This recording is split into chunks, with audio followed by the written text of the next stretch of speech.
इंसान है, जिसको नेशनल अवार्ड मिला हो, जिसको राष्ट्रीय स्तर पर भारत की पहचान बनाया हो, जिसने किलिमंजारो पर्वत को तिरंगे झंडे से ढक दिया हो, पर्वत में दिख रहा हो किलिमंजारो चोटी। भाग्य है कि मिनिस्टर घूमकर बताना पड़ता है कि हमने क्या किया है। हमारा प्रयास है कि हम आपको ये चीजों को कल तक पूरी इंडिया की चीज को देख ले कि देखिए ऐसा ही जाना हमारे देश में।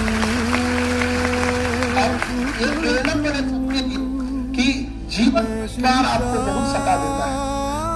हार बन जाइएगा तो फिर आप किसी मैदान की कोई लड़ाई नहीं जीत पाएगा। और ये हकीकत है कि जितना टफ जीवन है यहाँ बहुत सारे लोग हार मान जाते हैं। लेकिन सोचिए दौड़ना, और हकीकत है कि पर्वतारोही होना सबसे ज्यादा फिजिकल स्ट्रॉन्ग है, तभी आप पहाड़ चढ़िएगा। ये तो रूल है उसका।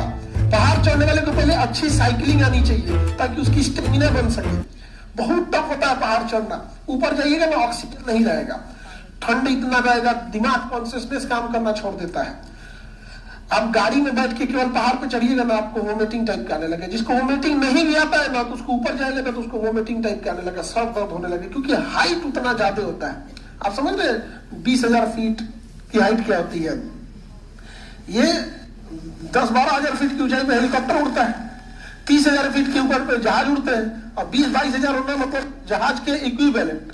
समझा क्या? जो छोटी जहाज होती है 20,000 फीट पे उड़ते हैं, बादल के ऊपर है आप 20,000 फीट पे, वहां क्या क्लाइमेट होगा। और सबसे बड़ा एक डर होता होगा कि एक पैर है और अगर कहीं ये जो फिसला, क्योंकि नेचुरल बनावट जो होती है वो बहुत होती है। अगर नॉर्मल इंसान माउंटेन में चढ़ता है तो उसके क्या है, पीठ पे बैग है, उसके दोनों हाथ दोनों पैर फ्री है। अगर वो फॉल होता है तो अपने हाथ के बल अपने फेस को बता लेगा। लेकिन मेरे केस में क्या था, अगर स्टेप ऐसे रखना है तो पहले फ्यू सेकेंड में मेरे को डिसाइड करना है कि कौन सा पत्थर लूज है और कौन सा पत्थर स्ट्रांग है जो मेरा वेट कैरी करेगा। मेरे खुद के वेट को लेके ऐसे स्टेप बढ़ाना और फिर से मतलब उतना ही सेकंड में फिर से आगे जाना। और अगर मैं फॉल हुआ तो वहां कोई मेरी टीम मुझे सपोर्ट नहीं करेगी, क्योंकि मैं गिरा तो सीधा सर फटेगा, और सर फटने का मतलब है कि वहां कोई हॉस्पिटलाइज नहीं है। वहां से आपको रेस्क्यू करके हॉस्पिटल में हेलीकॉप्टर से उठा के लाया जाएगा या फिर कंधे पे उठा के लाया जाएगा।